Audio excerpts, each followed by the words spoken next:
Okay. The definition of assault weapon is one, fed by a detachable magazine, and two, capable of burst and/or automatic fire. You notice I didn't say box magazine. That used to be the standard, but then the Pain Corps threw all of that out the window, and since then others have copied that. Unusual detail. You also may have noticed I didn't say intermediate cartridge. Well, there's a reason I don't say that because it doesn't matter. Two details. One, nobody can define intermediate cartridge in a way that cannot be gotten around. Pistol cartridge is a little bit easier. There is a way to measure a pistol cartridge that you couldn't get around, but even then, you can maybe get around it. There is a theoretical upper limit, but nobody's ever tried to study that. And I'll throw it out there. A cartridge full and complete that when it's in a magazine, and the magazine is in a magwell that is also the grip of the weapon, would still fit in the hand of an average human being. That leaves a lot of room. You make the magwell thinner, make the magazine itself thinner, maybe you make it fatter and shorter.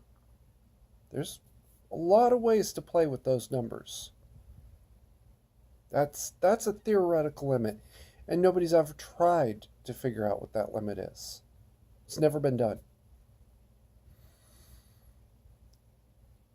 Where does it transition from intermediate to rifle size?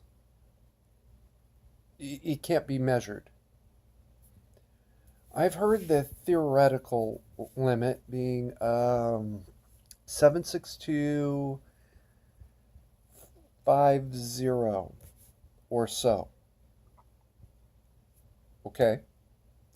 Well, if I take a 30-06 and neck it down to a 5.56, it's now an intermediate cartridge. If I put a 7.62 bullet into, say, a 45 shell casing, is it a pistol round? Is it an intermediate? Or is it a rifle round? I know you can't answer that question. I know nobody can. I spent 10 years trying to answer that question myself. It can't be answered. There is no measurable cutoff point for an intermediate to rifle. All right? It doesn't exist. Even now, pistol to intermediate doesn't really exist. It's a hypothetical. And that, ladies and gentlemen, is why cartridge size doesn't matter. Keep calm and mandatory carry on. Go see Alito.